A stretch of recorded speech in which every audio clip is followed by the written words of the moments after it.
My wife demanded, "I need access to your inheritance or I'm leaving." I said, "Leave then." She thought I was bluffing until she saw I'd moved the funds into an irrevocable trust that specifically excludes spouses. Her lawyer's reaction was priceless. Original post: I, 35 male, lost my dad last year, cancer. It was brutal watching him go. We were close, the kind of close where you don't need to talk to communicate, you know? He'd built a business from scratch, manufacturing parts for aerospace companies, sold it a few years before he got sick, invested the proceeds, did everything right. When he passed, he left everything split between me and my sister. After estate taxes and the split, I inherited about $823,000. My wife, 33F, and I have been married 6 years. She works part-time as a bookkeeper, pulls in maybe $28,000 a year. I'm a mechanical engineer, make around $94,000. We've always kept separate accounts. Her checking, my checking, one joint account for mortgage and bills. It's worked fine. When the inheritance cleared, I put it in a separate investment account at a different bank. Just my name. I told her about it immediately, showed her the statements, the exact amount, everything. I'm not the type to hide finances. She said all the right things. How sorry she was about Dad. How grateful she was that he'd been so smart with money. How it was a good safety net for us. How we wouldn't touch it unless we really needed it. That lasted maybe 3 weeks. Started subtle.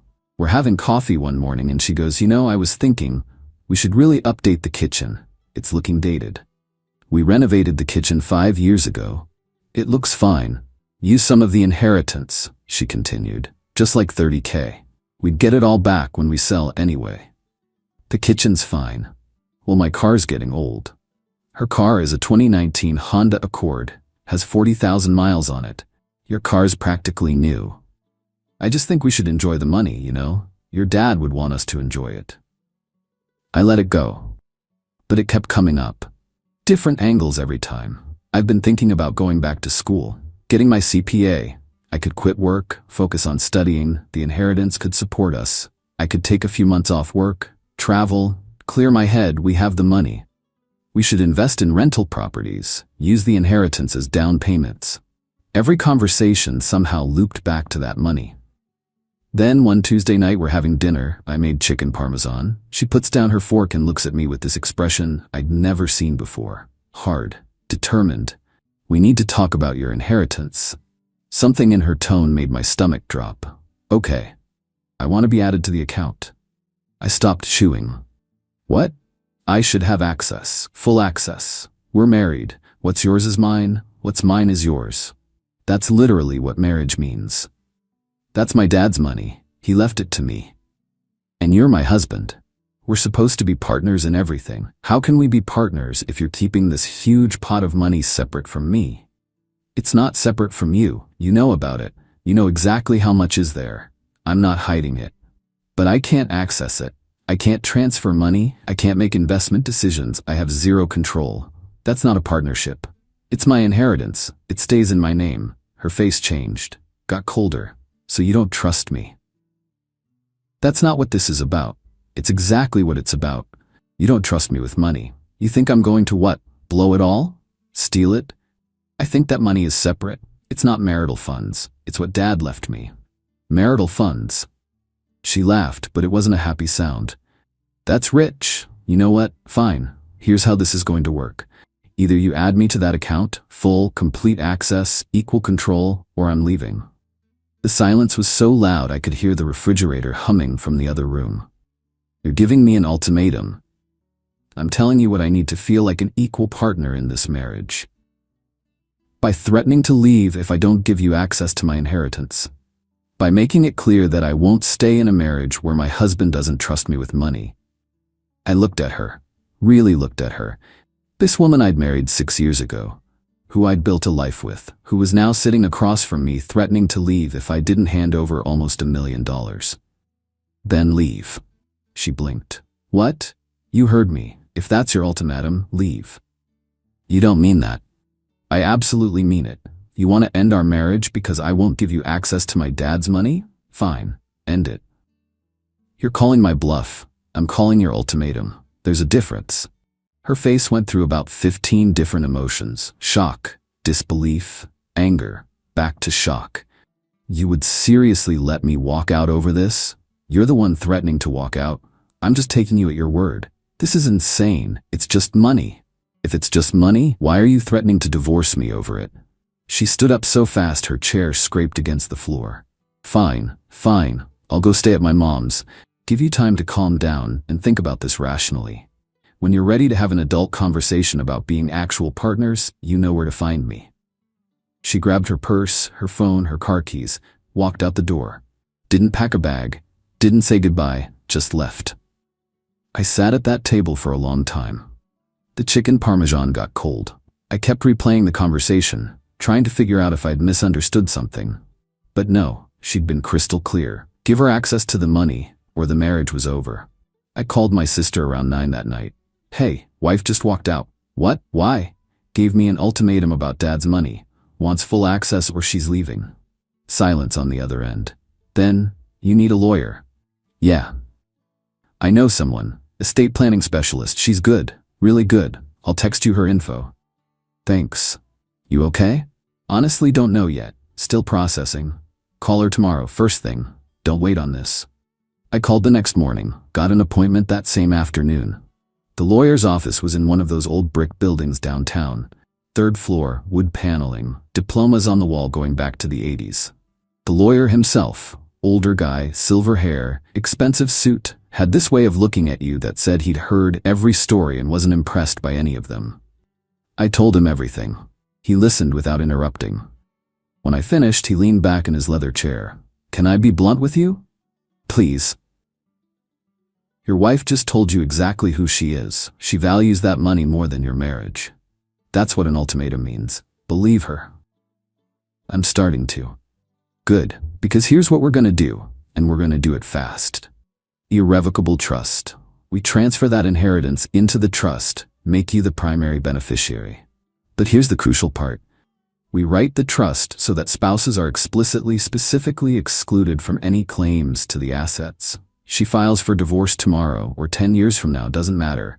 That money is completely protected, can't be touched, can't be divided, can't be claimed as marital property. How fast can we set this up? Draft by end of the week. You review and sign early next week. Transfer the assets and it's done. Once it's irrevocable, it's locked forever. Even you can't dissolve it. That's what makes it bulletproof. Do it. Smart man, your dad raised you right. My wife texted me that evening. Have you calmed down? Ready to talk about this like adults? Me, my answer is still no. Her, then I'm serious. This is a deal breaker. I won't stay in a marriage where I'm treated like I can't be trusted. Okay, that's it? You're really just gonna let me leave? You gave me an ultimatum. You threatened to end our marriage. I'm taking you seriously. Wow, just wow. I can't believe how selfish you are. That money is making you a different person. I didn't respond. What was there to say? She stayed gone. 1 week, 2 weeks, texted a few times asking if I'd come to my senses. I didn't respond. Then she texted asking to come get some clothes. Me? It's your house too. You don't need my permission. She came by on a weekday afternoon while I was at work, took a bunch of her clothes, some toiletries, left her house key on the kitchen counter. The trust was finalized a few days later. All $823,000 transferred. Locked tight. My sister and I as co-trustees. Me as sole beneficiary. The language explicitly excluding spouses took up almost a full page of the trust document. The lawyer had been thorough. 3 weeks after she walked out, I got a call from a lawyer I'd never heard of. She'd filed for divorce. Update 1. The divorce petition arrived in one of those flat manila envelopes. Her lawyer was someone I'd never heard of. Looked him up online, small practice, reviews were mixed. The petition itself was sloppy. Formatting errors, a few typos. This was a cheap lawyer. My sister's friend recommended a divorce attorney, Patricia. Late 50s, power suits, reputation for not taking shit from anyone. First meeting, she spread the petition across her desk and actually smiled. She's asking for half the inheritance. That's not happening. Oh, I know. What's funny is she doesn't know that yet. Patricia tapped the page. This is going to be a very educational experience for her. We filed our response within the week. Standard asset division, house equity split 50-50, joint accounts divided, retirement accounts per state law. But the inheritance? Listed as separate property, held in irrevocable trust, not subject to division. Attached the complete trust documents. Her lawyer requested financial discovery. We sent everything. Bank statements going back 3 years, investment accounts, pay stubs, tax returns, and the trust documents, all 63 pages of them, with the spousal exclusion language highlighted.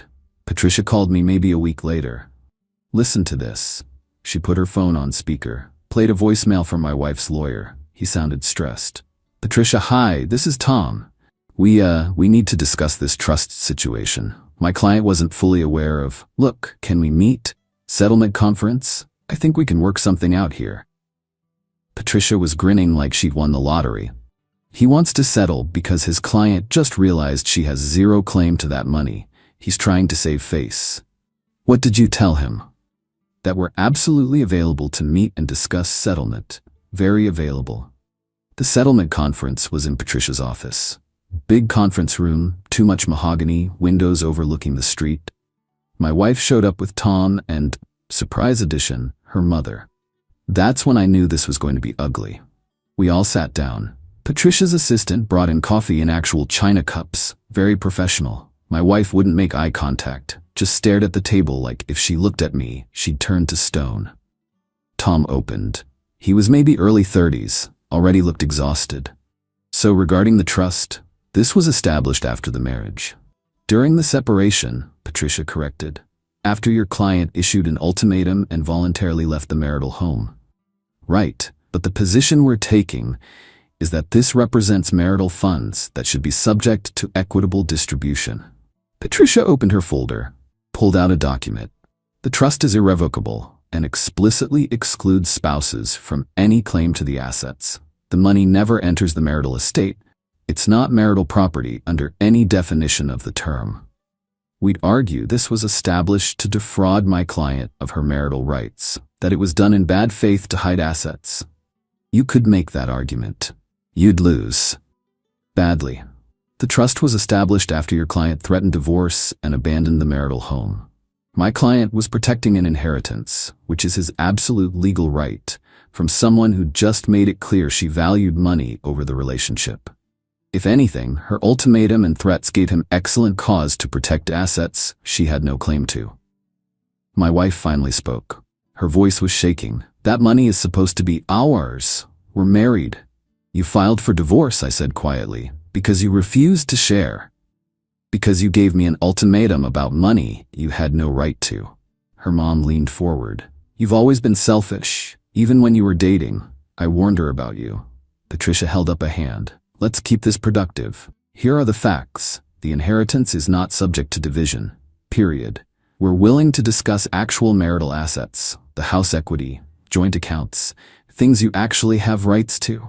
But that trust is completely off the table. Tom looked at my wife. She was getting red in the face, that vein on her forehead starting to show. This is ridiculous. He's hiding money that we're supposed to share. He's protecting an inheritance from someone who threatened to leave him over it, Patricia said. There's a difference. I'm his wife. Who told him the marriage was over unless he handed over money he inherited from his father, I said. You made the choice. These are the consequences. She shot to her feet. Chair rolled back, hit the credenza behind her. You know what? Fine. You want to play it like this? Fine. I want the house. The house has approximately $118,000 in equity, Patricia said calmly. You're entitled to half. That's $59,000. No, I don't want money. I want the house. So you're demanding he buy you out or you'll force a sale? Yes. I'd been ready for this. I'll buy you out. She looked shocked, like she'd expected me to fight. You'll give me $59,000? That's your legal half of the equity. Yes, and I want spousal support. Patricia leaned forward, pen poised over her legal pad. On what basis? You're employed. Part-time, I only make like $28,000. He makes over $90,000. That's not fair. You chose to work part-time. You're perfectly capable of full-time employment. The court doesn't subsidize lifestyle choices. Tom cleared his throat. We could argue rehabilitative support. Time for her to increase her earning capacity. Sure, you might get temporary support. Year, maybe 2. Probably $500 a month. You want to pay me $5,000 in fees to fight for $12,000 total? Tom looked at my wife. She was doing mental math. I could see the calculations running. He should pay my legal fees? He has money. No, I said, you have almost $1 million in a trust that's irrevocable. I can't access it to pay marital debts. You wanted this divorce, you pay your lawyer. Her mom started whispering to her urgently. My wife's face was going from red to purple. This is complete garbage. You're screwing me on purpose. You screwed yourself when you threatened to leave me over money that was never yours. You walked out. You filed for divorce. You don't get to be mad about consequences now. Tom stood up. Let's take a break. 15 minutes. They left. Patricia looked at me. She's going to come back with demands, specific items from the house. Prepare yourself. She was right. 20 minutes later, they filed back in. My wife had a legal pad with a list, handwritten, probably done in the break room. She wanted the living room sectional we'd bought at Ashley Furniture for $3,200, the bedroom set from her grandmother, my TV, the 65-inch Samsung, my first edition collection of Asimov novels that Dad had given me over 20 years, my framed signed jersey from a Celtics game, even my car, the paid-off Toyota Camry. I said no to each one. You owe me, after everything. I owe you half the marital assets as defined by law. That's it. You don't get to take things out of anger. Those books are worth thousands. They were gifts from my father over 20 years, not marital property. You're stealing from me. Requesting property you have no legal right to after filing for divorce is closer to attempted theft. Actually, Patricia said mildly. We negotiated for another 3 hours. Finally hammered out an agreement. She gets $59,000 for her half of the house equity. She keeps her Honda, already in her name anyway. She gets her personal items and half the furniture, the stuff we'd bought together during the marriage, not family stuff or gifts. No spousal support. Each pays own attorney fees. We split the roughly $4,000 in credit card debt 50-50. She signed. But the look she gave me when she did, pure, undiluted hatred. You're going to regret this, she said. I really don't think I will, I replied. Update 2. Divorce got finalized about 6 weeks later. I paid her the $59,000 from my regular savings. Hurt to take that hit, but worth it to own the house free and clear of her. She moved into an apartment, told people she was staying with her mom temporarily. The temporary part lasted maybe 2 weeks before the real show started. First move, reputation destruction. She started telling everyone we knew that I'd hidden money from her, that I'd cheated her in the divorce, that I'd manipulated the legal system to steal what was rightfully hers. Mutual friends started calling. Dude, what happened? She's saying you hid assets? I kept it simple. We got divorced. It's over. Not going to argue about it. Most people understood. Some didn't. Lost maybe 4 or 5 friends who just accepted her version without question. Those friendships weren't real anyway. Then she escalated. I got a piece of mail at my house, hand-delivered, not through USPS. It was an invoice she'd written out on notebook paper. Claimed I owed her $14,500 for home improvements she'd funded during the marriage. I took a photo, sent it to Patricia. Patricia sent her a letter. Divorce is final. All claims are resolved per the settlement agreement signed by both parties. Any further contact must go through this office. Continued direct contact constitutes harassment. My ex started texting me anyway. Different number, she'd gotten a new phone. You destroyed everything. Hope you're happy with yourself. You're going to regret what you did to me. Everyone is going to know what kind of person you really are. Blocked the new number after the 4th message. That's when things got concerning. Her mom called my office, called my boss directly, somehow got his extension, told him I was illegally withholding money from my ex-wife and that authorities might be investigating. My boss, who I'd told the whole story to months ago, told her not to call again and hung up. But he pulled me into his office after. Your ex-wife's mother just called me. I know. I'm sorry. Don't be sorry. Just wanted you to know it happened. I told her not to call again. If she does, we'll handle it officially. I appreciate that. You good? Yeah, just dealing with fallout. Patricia sent formal cease and desist letters to both my ex and her mom. Legal language about harassment, defamation, and potential consequences if contact continued. Quiet for about a week. Then my ex filed a motion to reopen the divorce. Her grounds? She'd signed the settlement under emotional duress, didn't fully understand the legal implications. And there were undisclosed assets, the trust, that should have been divided. Patricia called me. She sounded almost cheerful. Don't worry, this is a desperation move. She's got nothing, but we have to respond, and honestly, I'm going to enjoy this. Back to court. Same judge who'd signed off on the divorce. He looked irritated when he saw us on the docket. My ex had hired new representation. Guy in an expensive suit, fancy leather briefcase. This was costing her serious money. New lawyer stood up. His name was Richard. Very smooth. Your Honor, my client signed the settlement agreement under coercion. The trust established during the separation contains what should be marital assets subject to equitable distribution. Patricia stood up. She had this presence. You paid attention when she spoke. Your Honor, may I present a timeline? She walked through everything methodically. My ex's ultimatum, her leaving the house, staying gone for 3 weeks, the trust being established during the separation for legitimate estate planning purposes, the full financial disclosure during discovery, my ex's own statements in deposition acknowledging the inheritance. Then she presented the trust documents, showed the court the irrevocability clauses, the explicit spousal exclusions, the legitimate purposes for protecting inherited assets. The judge read through it all. When he looked up at my ex, his expression wasn't friendly.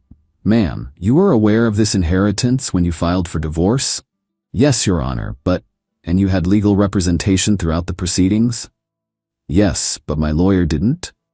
Did you sign the settlement agreement after having opportunity to review it? I did, but I didn't understand that the money would be... That's not fraud, ma'am. That's you not liking the outcome. He set the papers down, looked at her over his glasses. Your motion is denied. The settlement stands as signed. Furthermore, he paused, let it sink in. If you file any additional motions without substantial new evidence of actual fraud or coercion, I will entertain a motion for sanctions. Do you understand what that means? My ex looked at her expensive lawyer. He wouldn't meet her eyes. It means you'd pay his legal fees, the judge clarified, and possibly face penalties for frivolous litigation. Are we clear? Yes, she said quietly. Good, we're done here. Outside the courthouse, my ex tried to approach me. Both lawyers moved to block her simultaneously. You took everything, she yelled across the space between us. I took what was legally mine. You chose to leave. You chose to divorce. You just don't like that there were consequences. I loved you. I gave you 6 years. You gave me an ultimatum over money. That's not love. That's greed. You're gonna die alone. Patricia pulled me toward the parking garage. Don't engage. It's over. We got coffee at her office after. She made it in one of those fancy machines that probably costs more than my monthly car payment. That's done, she said. Judge made it crystal clear. No more motions without serious grounds.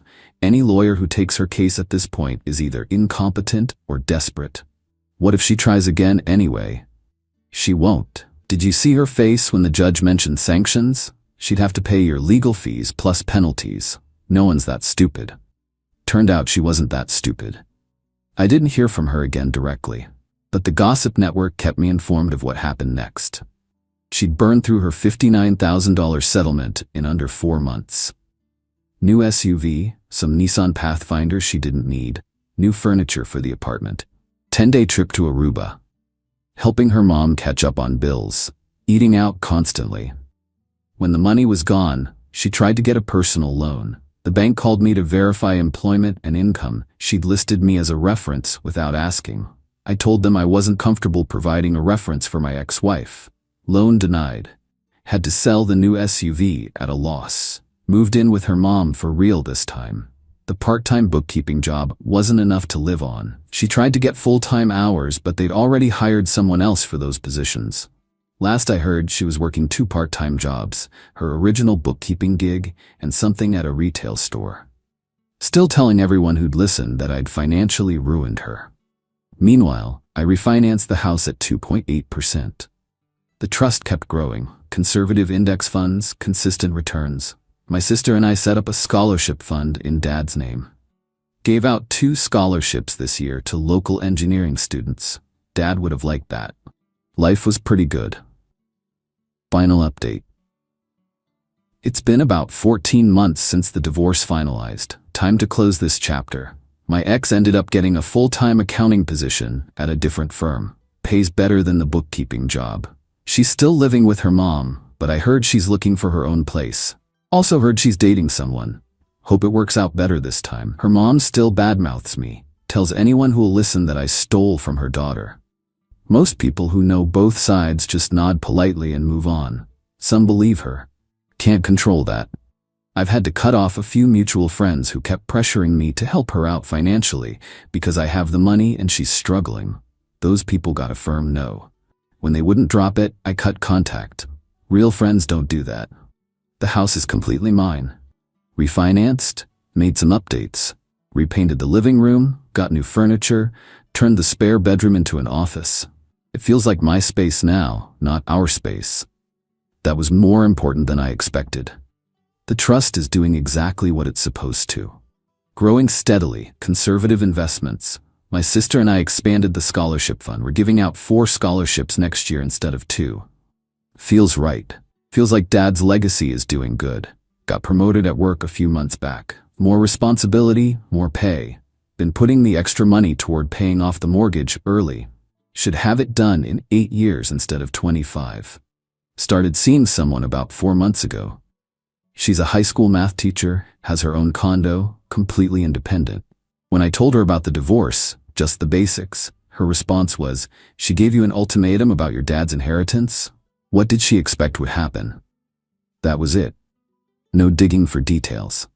No questions about the amount, no hints about access, just acknowledgement that my ex made a really bad decision. We're taking it slow, but it's good. It's normal. No games, no manipulation, no financial demands. Just 2 people getting to know each other. My ex texted me a few months back from yet another new number. "Just want you to know I'm doing fine, better than ever. Never needed your money anyway." I didn't respond. Patricia had warned me about this, the "I'm doing great" message designed to make me feel guilty or get a reaction. I ignored it. The whole experience taught me something important.